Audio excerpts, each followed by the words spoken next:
First of all, Jhumur, you should purchase in 2021, not 22. Yeah. Okay. So that's one. Number two, that because I feel the prices will go up, you will get better deals from the builders today rather than tomorrow.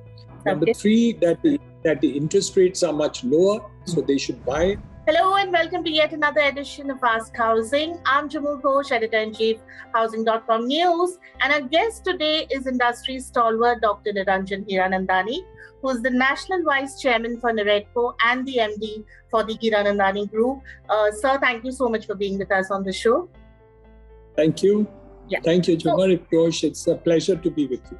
Yeah, thank you. So I'm going to, like us, speaking to you earlier, this is like an introspective time of the year. We're looking at what has happened in the year, what are the lessons we've learned, what seems to be the forecast for the coming year. So, as somebody who obviously is very closely interlinked with the industry as well as the industry bodies, what have been your observations? How would you rate the performance of the sector, given how we started out? What has the last quarter especially been like? And has festive season, sort of met the expectations that we had of it? So what are your thoughts?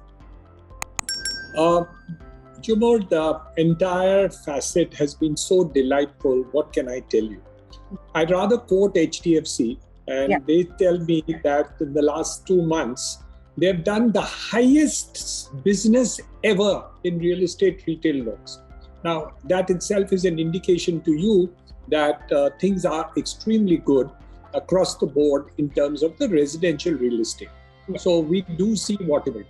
So several contribution factors which have really contributed to this particular growth. The first is the idea of people during COVID times.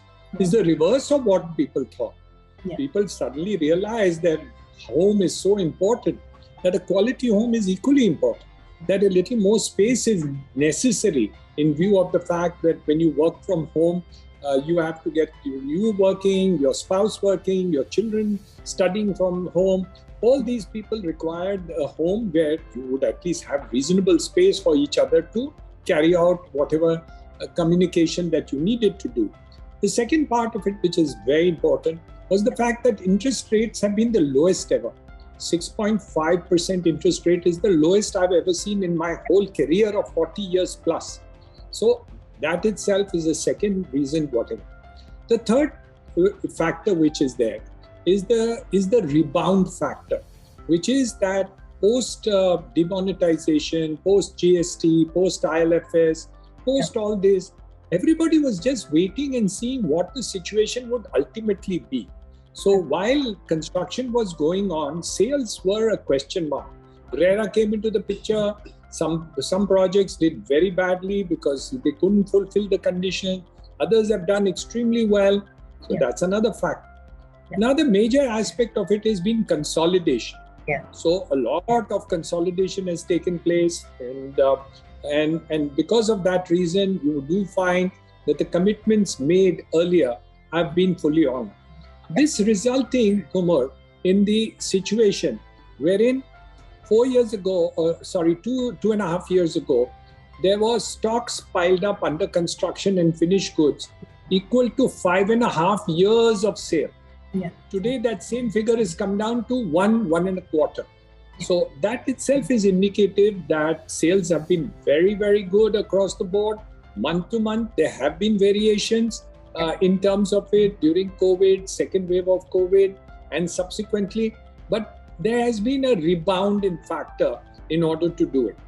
Another aspect which I see very different than what used to happen before, Jhumur, was the fact that it's not only affordable housing going. It's affordable housing, it's middle housing, it is small housing, it is larger housing, it's luxury housing. So you're getting sales across the board. Yes, some projects are stuck, and they've been stuck some before COVID, some during COVID, but most of it, because they were stuck before COVID, COVID actually put death nail into those projects. So barring these exceptions, I think the market has done extremely well. And I think it's a wonderful time for the real estate business as well as for clients, because prices haven't gone up considering the input costs have been going. Yeah. So, you sort of bring me to the second question, that I had in mind. It's interesting you mentioned input costs. Now, we've been speaking about, the impact, of the increase in the input costs. And, it has been a pain point for the sector for a while. My question to you is slightly different this time. So I've been speaking to my industry contacts, I've speaking to a few of, the developers, and all of them have admitted, off the record albeit, that right now they're in a scenario where this is pushing them, the costs are increasing, it is putting pressure on their bottom line. Weirdly enough, we are in a phase of the market where affordability is a big thing, right? So they're not necessarily in a position to pass on some of that cost, to the home buyers. Do you feel, that there is perhaps a danger somewhere, that some developers, despite not wanting to do that, do you think they'll be forced to maybe cut corners, or sort of, cut back a little in terms of the quality of the product that they're offering? Do you think there is a danger of that happening? Jhumur, you're absolutely right. In the affordable segment, this is a problem, especially because the construction cost is a larger portion of total cost than in the luxury segment.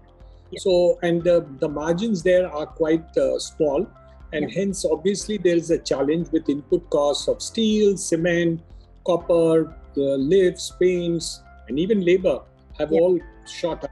So input costs have definitely gone up, and the affordable segment is more badly hurt than the the luxury segment, simply because in the luxury segment, the other cost part of it, which is land and others, is a larger part of it, and hence the challenges are mitigated. Yeah. Okay. Now, the other part of it is, we've been reading a lot of analysis, a lot of experts feel, that 2022, we could look at, some increase in the cost of real estate. My question is from the demand side of things. Do you think this could possibly, if there is an increase in cost and it's beyond a marginal increase, do you think it could negatively impact demand? Is that something that the industry is sort of taking into cognizance and they're thinking about it? In terms of if that happens, what would be the impact on the demand side of things? See, I do believe that if GDP is to grow at 9.5 or 10 and above, which is expected in the first quarter of 2022, I'm 100% sure that the demand will also go up because it's consequential. Number two, income levels are going up, salaries are going up. So that part of it is also true. And the third part of it is that if the demand is such, which I expect it will be, then input costs will be transferred to the final customer. But if tomorrow GDP doesn't grow, salaries don't go up, and demand doesn't come up from the source of that, then of course it will be difficult to make sales, or there will be a crush in terms of the price and thing, and it will go negative against the developer. So we will not be able to decide that figure as to what the position is really going to be. Only time will be able to tell us as to what is the extent to which the companies will or will not be able to pass costs. That's a challenge. But that is a challenge in every field of business, not only real estate, any field of business, input costs going up and shooting, raw materials for steel, but steel has been able to pass on the price. Raw materials for cement, but cement has been able to afford to pass on the price. Certain segments where the costs have gone up, like say travel, tourism, input costs in terms of raw material has gone up, in terms of food, this, that, and the other, electricity. So they've not been able to pass on the costs. Now, if they have not been able to pass on the cost, then we are challenged for sure. Yeah. So, in terms of, what we've been discussing so far, if you had to give some advice to your peers, that these have been some important lessons in 2021. And if we are to have success as a sector in 2022, these are some of the important findings, lessons, that we should keep in mind. What kind of advice, would you give to the industry and to your peers? Well, industry has several challenges. Challenges in terms of approvals, challenges in terms of costs going up, challenges in terms of labor not availability, skilled labor not being available, challenges in terms of the overall economy and marketplace and others. So challenges in this field of real estate is huge. There is no doubt about it. But having said that, demand is good. I mean, if you really look at it as an overall picture, the demand is very good and people do want the houses. And if you're making good quality construction, it's a very good story. And I think there's a positive story about it. I'm not looking at it negatively at all, even in the case of affordable housing, because I do believe income levels are also going up, and this will also go out and make a benefit. And there's so many benefits to the buyer in terms of tax reliefs which are there, interest costs that we talked about, deferred payment facility which is there, and the fact that presently the developers are not increased the prices to that extent, which is bound to happen in a short period of time. In terms of, trends, for 2022, do you think we'll continue to see greater intake of ready-to-move-in properties? Do you think that maybe 2022, we might see a resurgence of commercial? Could you tell us a little bit about, the trends that come to mind, that could perhaps highlight, the coming new year? So I think under construction with good developers, most of it, the projects are really, the stock is almost drying up. So I think there people will have to go for under construction if you want to go to the good developers and pick up those challenges. As far as the commercial which you talked about, we are very strong onto the betting on the commercial side. Though many developers have moved away from commercial, and so we do find that it's because it's more speculative as compared to residential.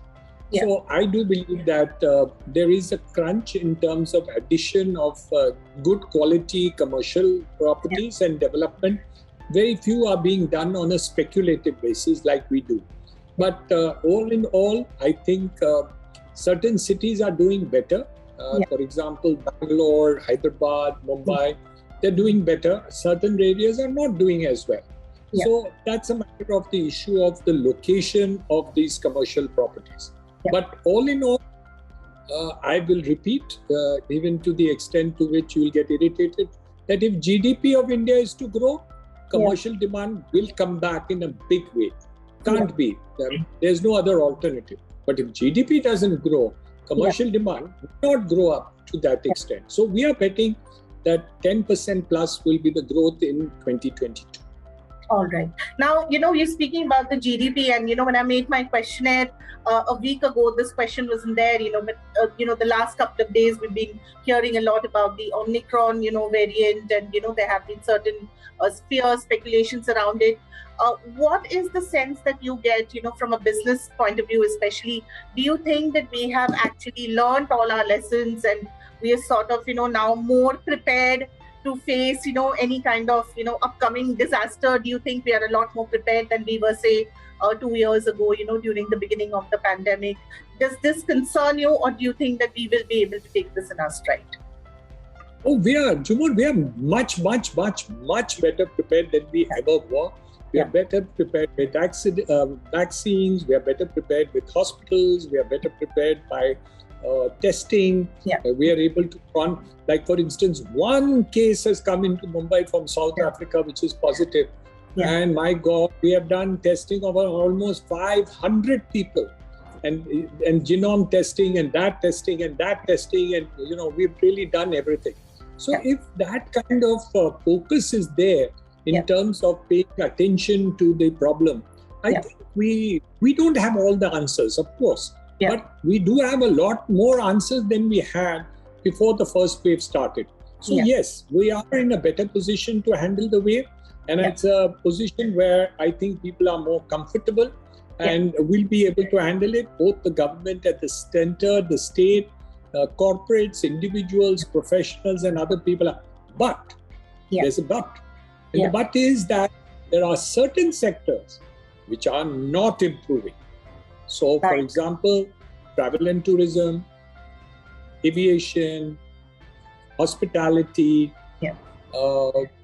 small MSMEs, these are not improving. because they were expecting that things would turn back, and then and only then would they be successful. So that is a very big challenge. Even media is a challenge. So we do see all these aspects of it, which are challenge irrespective of it. But Jhumur, 85% will be able to meet the challenge. 15%, which are fields, which are niche items, which are still not come out of it. I think there is a big problem there.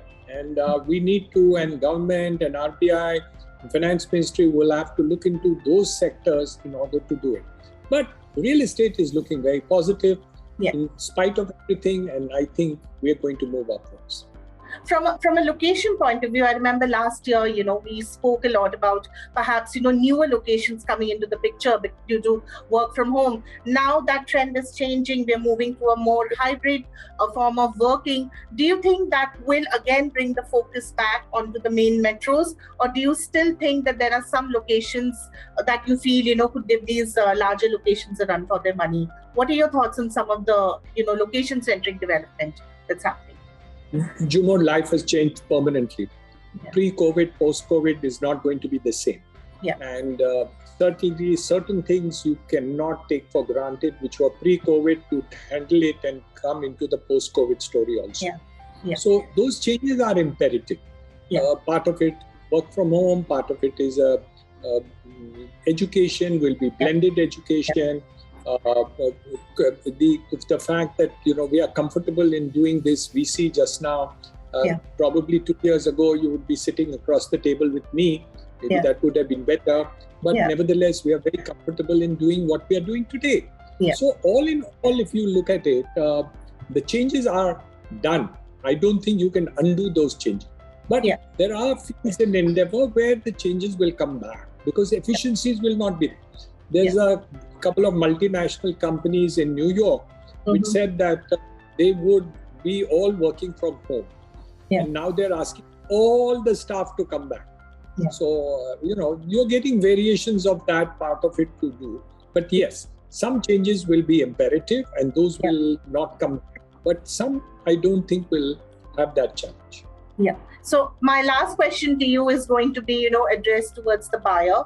So if you had to tell the buyer that why he should be taking, a real estate asset, very seriously in 2022, why should he purchase? What would you like to say to our home buyers? First of all, Jhumur, he should purchase in 2021, not 22. So that's one. Number two, that because I feel the prices will go up. You will get better deals from the builders today rather than tomorrow. Number three, that the interest rates are much lower, so they should buy. And the opportunities of getting more ideas in terms of more alternative availability with the developer. The choice is available today. Tomorrow, you may not get a choice of flat. And certainly in the ready possession, you're going to get very few choice flats. So these are all challenges which I think with future. So buying today makes good commercial, personal sense, and I think to do it. And one overwhelming reason why you need to do it is people are living longer today. So, and they retire. When they retire, if you don't have your own house, how will you live? I mean, there's no social security of that kind in India anymore. So you have to manage your own property, you have to manage your own wealth, you have to see their income. And remember, cost of living is not coming down by any standards. So you have to cover it, and buying a house today makes good sense because then you pay the EMI over a period of time. And that most of the people, unfortunately, the young people have also caught on. So they're not only buy cars and mobiles, but they also buy homes and houses, which is there and which is very important. Earlier, people said, "Oh, we'll only live in rental houses." That has started to change. So thank you so much.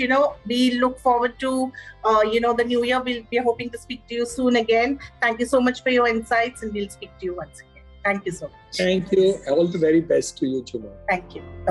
For more such videos, subscribe to Housing.com's YouTube channel and hit the bell icon.